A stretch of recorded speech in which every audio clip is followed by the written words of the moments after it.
From London to the world, the UK's terrifying warning is here, and its ripple effects may change everything you thought you knew about the global economy. Stay tuned. I'm your host, Steve Metre, and thanks for joining me today. In our show today, a crisis of epic proportions just unfolded in the UK, and now its ripple effects are set to hit American workers. And to make matters even worse, Trump's latest bombshell is poised to trigger mayhem on a global scale. Plus, our tariff-beating trade is set to surge higher next week. I'll show you why. And stay tuned to the end of the show. I'll reveal how we find these trades and how our next big trade could put you on the fast track to massive profits. Don't miss out. Now, let's head over to Bloomberg, where we picked today's story up and find out why what's happening in UK is about to spread to workers all across the world. As the Bank of England cuts rates while warning on both growth and inflation, and this is a dangerous path, because what you're going to see that's going on in the UK is going to put millions of workers on the unemployment line and plunge their economy into a recession. But if you think the US or other countries are immune, hang tight. I'm going to show you why. We're next in line. The Bank of England officials decided to cut interest rates to a 19-month low, with two supporting a bumper 50 basis point cuts, prompting markets to boost bets on further easing. So what happens when you start to see central banks cutting rates, they begin on a path where they continue it. Now, we hear from the Fed that they want to cut rates a little bit because they're trying to engineer a soft landing, and that perhaps there won't be very many cuts going forward. But when we look throughout history, there's something we see over and over. It's that every time they start cutting, they don't stop until we're in a recession. The 9-member Monetary Policy Committee lowered the bank's benchmark rate by a quarter point to 4.5%, the third such reduction since August. And some domestic inflationary pressures remain and may have eased a little more slowly than we expected last year. Now, this is interesting because we hear central bankers talking about inflation, but then all of a sudden there's a point where it doesn't matter. And that's what's really interesting to me, is because when we look at monetary policy and we look at inflation, there's absolutely no correlation. So what you hear from central bankers is inflation's an issue. Until that is time, we need to cut rates. And that reaffirms the importance of taking a gradual approach to the withdrawal of monetary policy restrictiveness. Now let's turn to what the Fed's doing here, because I want to show you that inflation only matters until it doesn't. Because when we go back to the late 1980s, what do we see here? The consumer price index, that's shown in blue on a year-over-year rate of change, and it's rising against the federal funds rate shown in red. And what do we see? The Fed is cutting rates into rising inflation. Now, prior to that, all you had heard about from the Fed is, well, we need to raise the rates because inflation is out of control. We need monetary policy to be restrictive. And there's a certain point where they start looking at other parts of the economy and realize inflation isn't an issue. Now, that's what we're seeing what's going on in the UK. The problem is it means something far worse is coming. But let's take a further look here, because I want you to see in the mid-1990s, inflation rose, the Fed cut rates. You can see very clearly inflation rising into the dot-com bubble and holding steady there. At the same time, the Fed's aggressively cutting rates. Again, where is this notion that inflation matters? It only matters when it goes in line with Fed policy. When it doesn't, well, they don't care, because you can see once again energy prices here in 2007 driving inflation higher as the Fed is aggressively slashing rates. And then you see going into the pandemic, we saw a brief period where the Fed's cutting into rising inflation as well. And now we're expected to see inflation in the U.S. turn higher. Now, keep in mind, we recently looked at the manufacturing sector, and what do we see? Input prices rising, and manufacturers saying we're going to pass this on to our consumers in terms of output prices. What did we hear from the services side? Well, that wage growth is causing a problem, and that needs to be passed on to consumers. So here in the U.S., we're likely to see inflation head higher. Now, the question will be, how much higher? Well, I'd love to know from you. Weigh in the comments. Where do you think inflation is going in the short term? Higher, lower, and then by how much? What's going to drive it? Weigh in the comments. Let's set that thing on fire today. Then that hurt the pound, meaning the currency went down, which extended declines versus the dollar dropping as much as 1.2%. It was among the worst performer among major currencies on Thursday. So here's what you're seeing going on in the UK. Inflation's rising, which means normally the monetary policy needs to be tighter. At least that's what the central banks tell us. But instead, what are they doing? They're cutting rates. And that means their currency is going down. And what is going to be the knock-on effect of that? Well, if you're thinking more inflation, You got it right. And check this out. The consumer price index we still have in blue on a year-over-year rate of change against the nominal broad U.S. dollar index in red. And what do we see going back to 2007? Inflation's rising as the dollar is going down. So you think what's going to happen in the UK is inflation's going to become a bigger problem. We see that happen again coming out of the financial crisis. You'll notice that inflation is headed higher. Again, a weaker dollar being supportive of that. We move forward into what was going to be a double dip recession where we see the dollar headed down, inflation headed higher. You can see this relationship again right around 2017 into 2018, and after the pandemic we see it happening and the dollar goes down, inflation goes on a tear. So you look at what policymakers are doing in the UK and they're going to cause massive havoc in their economy. Now if you think the same thing can happen in America, keep in mind the Fed is likely to continue cutting at some point, even though they claim they're not going to, and inflation's about to head higher. But there's a serious problem that's going to impact the UK labor market that's coming from American workers. And check this out, the Bank of England sees more painful job cuts. So back in their November projection, they saw the unemployment rate, well, just shy of 4.4%. Now they see it going up to 4.8%. So you have an issue here. Inflation's rising, your currency is weakening, you're slashing rates like crazy, and the unemployment rate's about to go higher. What does that tell you is coming? Well, it tells you bad things are happening, but what that means for you is opportunity. Because let's talk about our tariff beating trade. Here it is, GDX. We put this to our CTA Time Pro subscribers back on the 10th. That trade's up 11.46%. And I'm going to show you why here in a little bit. Gold is set to go higher, and that means the miner is likely to go higher next week. We give our subscribers all the notes. They don't even have to look at the reports. Stay tuned to the end of the show to find out how we find these amazing trades and how you can jump on our next big trade, or you can check out those links in the description below and be sure to use a coupon code for a free 30-day free trial. Let's check out what's going to happen in the UK and why this is going to happen in America.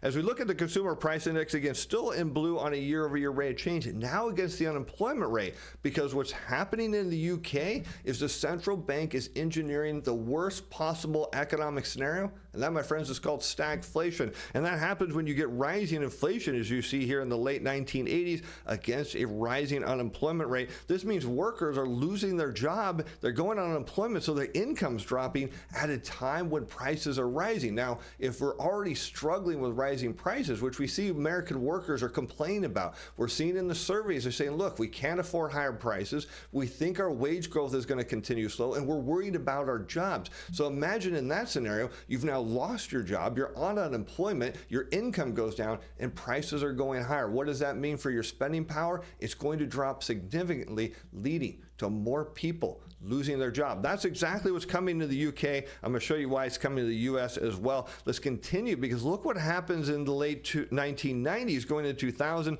Inflation on a tear, unemployment rate goes up right into a recession. And you see it again going into the global financial crisis. A stagflationary scenario puts us right into a financial crisis. Again, rising inflation, rising unemployment. This is exactly what the Bank of England is telling its citizens is coming. They're saying, look, there's a huge crisis coming, and we're going to lower interest rates. We're going to cause inflation to go up. We're going to put more of you on the unemployment line, and somehow is this all going to work out? It's not, because if you look at what's coming to the U.S., we've talked about how inflation is likely to rise. I'm going to show you why Trump's latest bombshell could send it up even higher.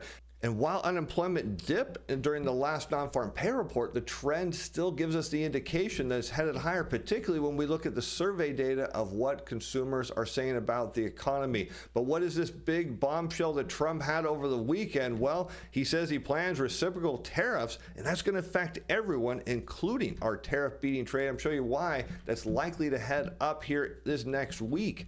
At a White House press conference later on Friday, Trump suggested that reciprocal tariffs could come in lieu of the 10 to 20% universal import duty at the center of economic message during his campaign. He said he was inclined to do mostly reciprocal tariffs over global import duties, meaning you tariff something on ours, we're going to tariff something of yours of equal value. And now, why do, of course, countries do tariffs? It's simple. It's to protect jobs. It's protect their industrial base. It's also to function of national security. So you think about like steel. If you start to find out that one country can undercut the rest of the world and all of your domestic manufacturing goes away, you're now reliant on steel from a foreign producer. Let's say they cut you off for some reason. Next thing you know, you're in dire straits. So you have national security issues. But again, it's about the labor market. You have to protect jobs. And that's what a lot of countries are doing. And that's what it looks like Trump's trying to do. But will that cause global mayhem? Well, it could.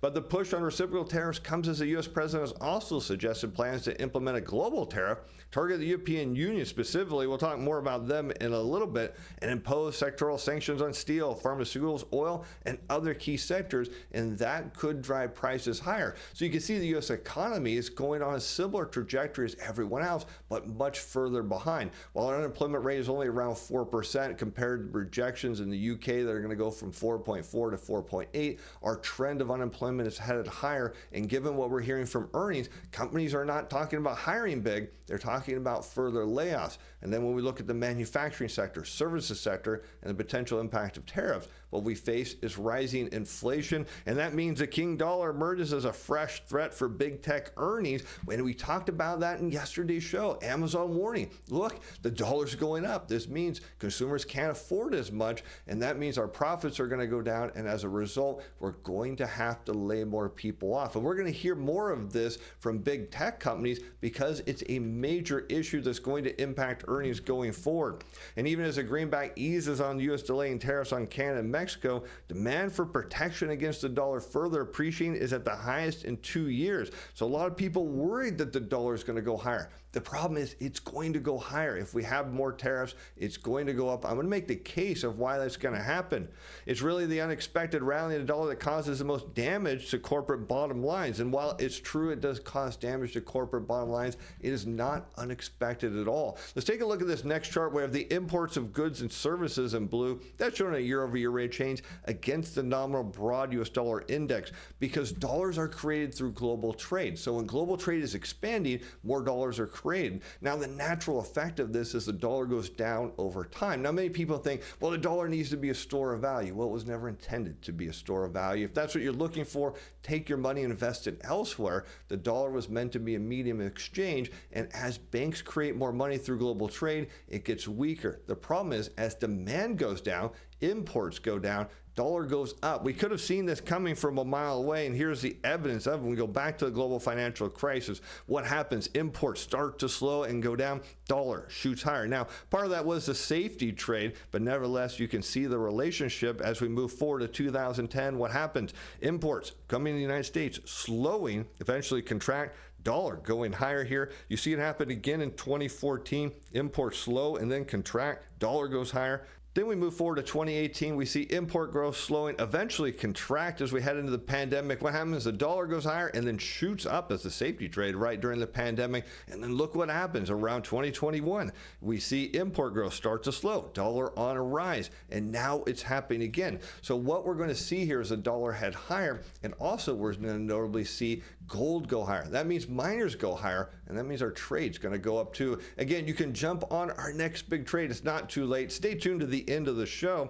In fact, nearly 40% of S&P 500 company earnings calls have mentioned FX or currency, with Apple expecting those headwinds to persist. So this means a lot of money's been piling into these magnificent 7 stocks, these big U.S. tech companies, on the fact that there's going to be a massive bull market. And what we're seeing here with the dollar and global trade and the world economy is that we could see a peak in U.S. equity prices coming soon, as a lot of companies warn about earnings, because keep in mind, investors have been front-running them in a big way. And meanwhile, rising U.S. dollar is thought to offset some of the risk from Trump's proposed tariffs by muting the levy's inflationary impact. And that's true, that's going to happen. But the equity market is focused on the upside of the president's pro-growth agenda. The problem is the dollar could be a wrecking ball into that in a big way. But let's talk about U.S. consumers now, because because there's a big transformation that happened in December. Many saying this is evidence that the economy is about to surge higher. I'm going to show you why it's evidence that consumers are worried about what's coming.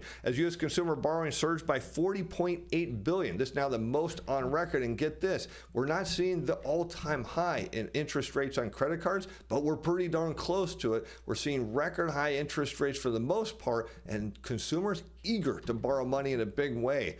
Total credit jumped $40.8 billion after a revised $5.4 billion decrease a month earlier. And outstanding credit card and other revolving debt increased $22.9 billion in December, more than reversing the prior month's decline. So you think about what just happened.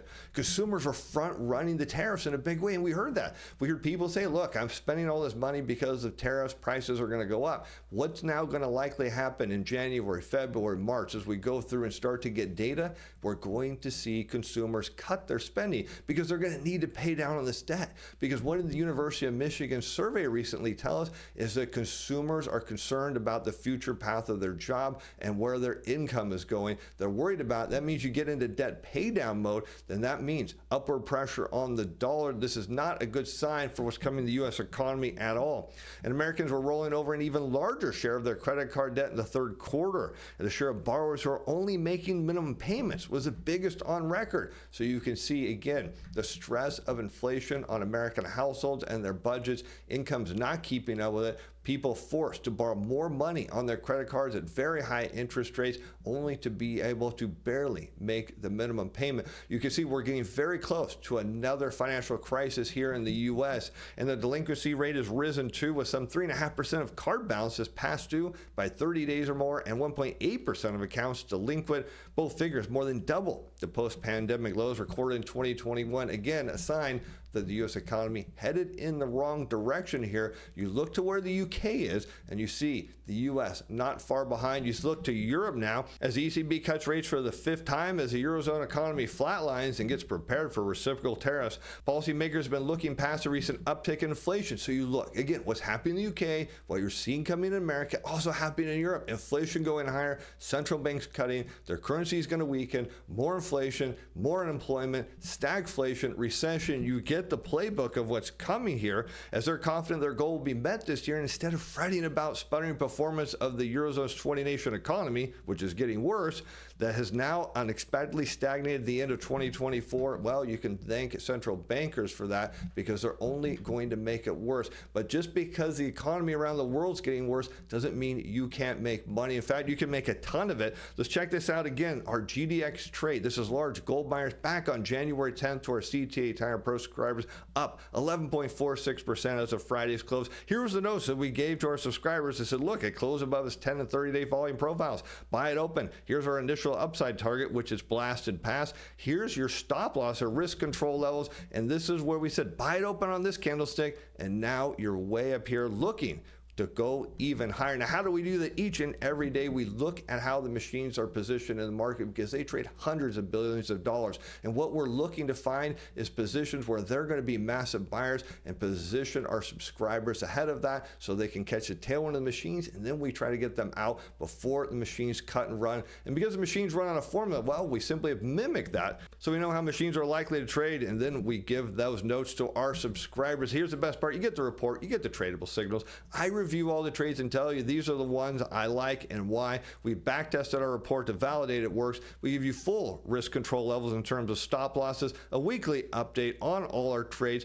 a free 30-day free trial if you grab the links in the description below and use those coupon codes. Plus, if you want to know how I'm trading, I disclose exactly what I'm trading and why to all my subscribers. So take advantage of this now. Start making some big money in these markets. And with that, I'm Steve Van Metre. Thanks for watching. Thanks for being fans. Bye now.